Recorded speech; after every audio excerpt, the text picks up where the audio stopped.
Hello guys, welcome to my channel. Today we are going to see how to remove the email address from appearing on login screen on your Windows 11 computer guys.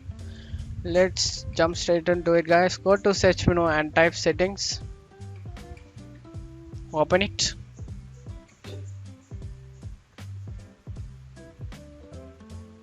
On left side you need to go to accounts. On right side scroll down guys.